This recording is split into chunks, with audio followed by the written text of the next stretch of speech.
जी हाँ दोस्तों, आज के इस वीडियो में हम बात करेंगे कॉम्बिनेशन ऑफ रेसिस्टेंस के बारे में, जिसे हिंदी में हम प्रतिरोधों का संयोजन कहते हैं।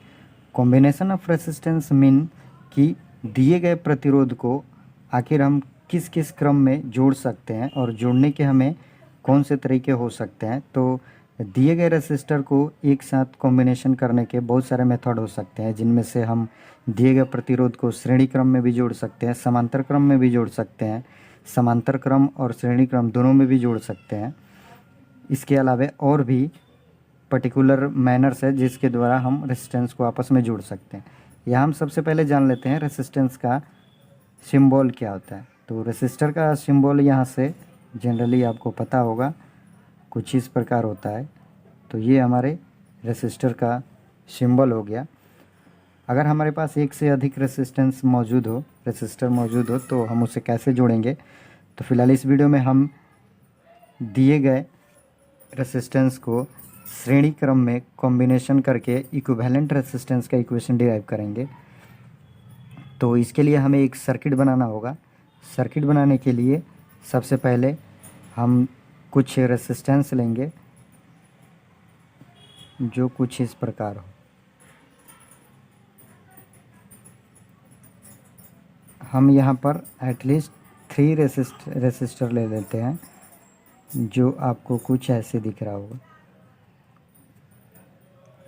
अगर ये कॉम्बिनेशन आपको दिख रहा है, जहाँ पर हम इसे नाम देंगे R1, R2 और R3। सबसे पहले हम मेथड के बारे में जान लेते हैं। सो यहाँ पर हम सबसे पहले फर्स्ट मेथड की बात करते हैं, सीरीज कॉम्बिनेशन। सेकंड हम बात करेंगे पैरेलल कॉम्बिनेशन। ठीक है, तो फिलहाल हम अभी बात करेंगे सीरीज कॉम्बिनेशन के बारे में। तो सीरीज कॉम्बिनेशन क्या है? सीरीज कॉम्बिनेशन, जिसे हम हिंदी में श्रेणी क्रम कहते हैं, जब दिए गए रेसिस्टर्स के प्रत्येक सिरे को, जैसे हमारे पास एक रेसिस्टेंस है R1, इसका सेकंड टर्मिनल दूसरे रेसिस्टेंस के फर्स्ट टर्मिनल से और सेकंड रेसिस्टर का इंड टर्मिनल थर्ड रेसिस्टर के एक टर्मिनल से, इस प्रकार अगर हम जोड़ते चले जाते हैं तो इस प्रकार के क्रम को हम सीरीज कॉम्बिनेशन कहते हैं। जैसे आपके सामने ये जो रेसिस्टर दिख रहे हैं R1, R2, R3, अगर इस प्रकार हम और भी बहुत सारे रेजिस्टेंस इस क्रम में जोड़ दें तो हम यहाँ पे देखेंगे कि इस प्रकार के कॉम्बिनेशन को हम कहते हैं सीरीज कॉम्बिनेशन। तो सबसे पहले हम इक्विवेलेंट रेजिस्टेंस निकालने के लिए हमें एक सर्किट बनाना होगा। तो इस दिए गए रेजिस्टेंस को हम एक एनर्जी सोर्स बोले तो यहाँ से एक पोटेंशियल वैल्यू देंगे इस प्रकार, और इसको हम कुछ ऐसे जोड़ेंगे। आप यहाँ देख रहे होंगे, यहाँ से हमारा पॉजिटिव टर्मिनल, नेगेटिव, यहाँ से हमारा करंट फ्लो होगा कुछ इस प्रकार।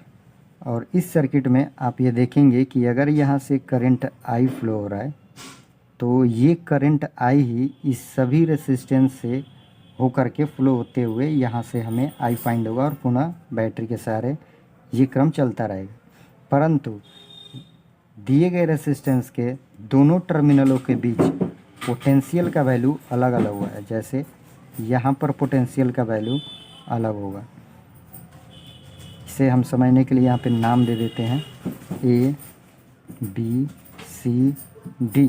जी हाँ, यहाँ A से B के बीच पोटेंशियल, जो R1 के बीच पोटेंशियल, इसको हम मान लेते हैं पोटेंशियल डिफरेंस V1, जबकि B से C के बीच पोटेंशियल डिफरेंस मान लेते हैं V2, और C से D के बीच पोटेंशियल डिफरेंस मान लेते हैं V3 है।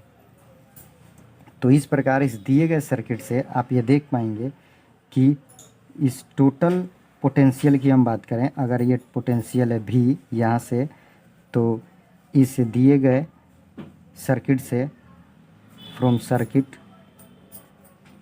CKT means circuit, from circuit से हम ये लिख सकते हैं, इस सर्किट से हम इस प्रकार लिख सकते हैं कि ये जो टोटल पोटेंशियल यहाँ से दिया गया एनर्जी सोर्स है, ये V in total potential difference के समेशन के बराबर होगा। इट मीन्स इसे हम यहाँ से लिख सकते हैं V is equal to V1 plus V2 plus V3। इसे हम मान लेते हैं फर्स्ट इक्वेशन। तो आप यहाँ से देख पाएंगे कि सीरीज कॉम्बिनेशन में करंट चेंज नहीं होता है जबकि पोटेंशियल डिफरेंस चेंज होता है। तो ये यहाँ से सीरीज़ का एक आप कंसेप्ट याद रखेंगे कि सीरीज़ कॉम्बिनेशन में करंट हमारा चेंज नहीं होता है जबकि पोटेंशियल चेंज होता है। करंट हमारा एज इट इज़ वैसे ही रहता है जबकि पोटेंशियल हमारा वेरी कर जाता है, क्योंकि दिए गए सर्किट के प्रत्येक पॉइंट के बीच पोटेंशियल डिफरेंस अलग अलग होता है। अब यहाँ से हम V1 V2 V3 Ohm's law के थ्रू यहाँ से हम निकालेंगे R1 से होके V1, R2 से V2 और R3 से V3। यहाँ से V1 V2 निकालेंगे और V1 V2 निकाल करके हम इस इक्वेशन में वैल्यू पुट करेंगे। तो Ohm's law from Ohm's law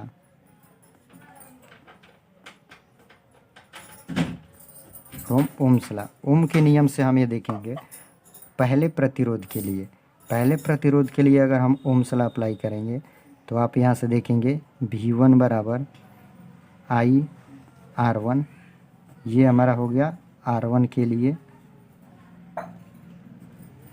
यहाँ से हम R2 के लिए निकालेंगे तो V2 इक्वल टू हो जाएगा I R2, यहाँ से ये R2 रेसिस्टेंस के लिए।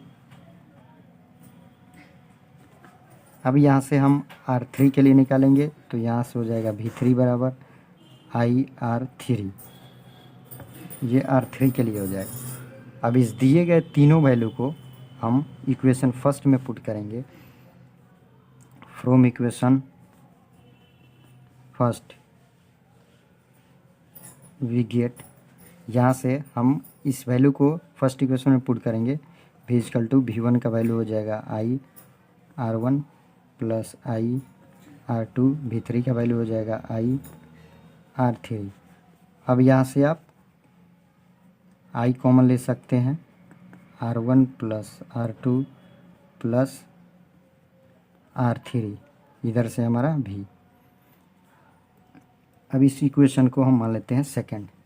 अब यहाँ से चूँकि हमें एक इक्विवेलेंट रेसिस्टेंस की बात हम करते हैं, equivalent resistance in the sense कि हमारे पास एक वैसा रेसिस्टर हो जिसकी कैपेसिटी, जिसका मान इन तीनों रेसिस्टेंस के बराबर हो, अर्थात एक वैसा रेसिस्टर जो इन तीनों रेसिस्टेंस के बदले अकेले ही रेसिस्टेंस काम करता हो, उसको हम बोलेंगे इक्विवेलेंट रेसिस्टेंस। इक्विवेलेंट रेसिस्टेंस अगर हम इस सर्किट में लगाते हैं तो ये तीनों रेसिस्टेंस रिप्लेस हो जाएगा इक्विवेलेंट रेसिस्टेंस से। तो हमें यहाँ पर एक नया सर्किट मिलेगा कुछ इस प्रकार, और यहाँ से हमारा पोटेंशियल होगा V।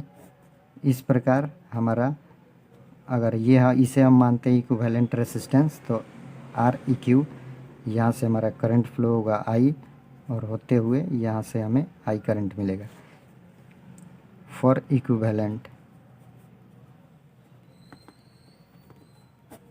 अब यहाँ से हम देखेंगे इस सर्किट के लिए हम ओम्स लॉ अप्लाई करेंगे। तो ओम्स लॉ यहाँ से हम अप्लाई करेंगे तो यहाँ से हमें मिलेगा V is equal to I Req।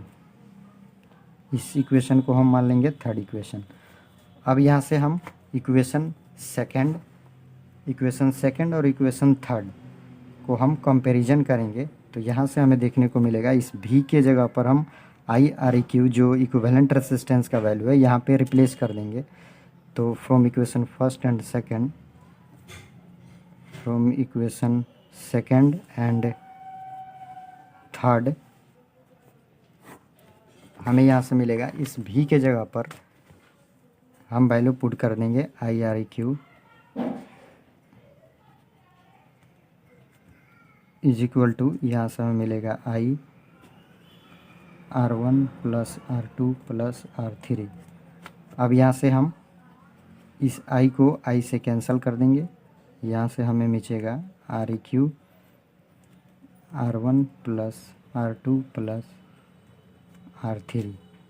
ये जो हमें इक्वेशन फाइंड हुआ, ये हमारा इक्विवेलेंट रेसिस्टेंस का इक्वेशन हुआ कि यदि हमारे पास दिया गया सर्किट, अगर सर्किट में एक से अधिक रेसिस्टेंस को अगर सीरीज कॉम्बिनेशन में जोड़ा जाए तो उसका इक्विवेलेंट रेसिस्टेंस निकालने का इक्वेशन हुआ, जहाँ पर दिए गए रेसिस्टेंस का मान अलग अलग हो। इस प्रकार आप बहुत ही आसानी से इक्विवेलेंट रेसिस्टेंस का इक्वेशन डिराइव कर सकते हैं। यदि यहाँ पर अगर हम बात करें if R1 is equal to R2 is equal to R3 is equal to R, तब हमें इक्वेशन क्या मिलेगा? इट मीन्स यदि हम मान लें कि दिया गया प्रत्येक रेसिस्टेंस का मान अगर एक दूसरे के बराबर हो, तब हमारा इक्विवेलेंट रेसिस्टेंस क्या होगा? तो यहाँ से हम R1 R2 R3 के जगह वैल्यू पुट कर देंगे R प्लस R, तो हमें यहाँ से क्या मिलेगा? बराबर 3R। तो अगर आप जनरल इक्वेशन बनाना चाहें तो जनरल इक्वेशन के लिए हमारे पास इक्विवेलेंट रेसिस्टेंस का इक्वेशन हो जाएगा NR। जी हाँ, अगर हमारे सर्किट में अगर n प्रतिरोध जुड़े हो, n इन द सेंस कि इंटीजर नंबर 1 2 3 4, अगर हमारे पास n रेसिस्टेंस जुड़े हो और वो सीरीज़ में जुड़ा हो तथा प्रत्येक का मान अगर एक दूसरे के बराबर हो, तो हमारा equivalent resistance R eq equal to NR हो जाएगा, जहाँ n का मान 1 2 3 4 डॉट डॉट डॉट। इस प्रकार आप आसानी से सीरीज़ में दिए गए रेसिस्टेंस के इक्विवेलेंट रेसिस्टेंस को फाइंड कर सकते हैं।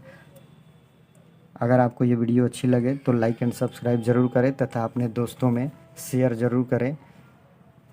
Thank you so much for watching this video.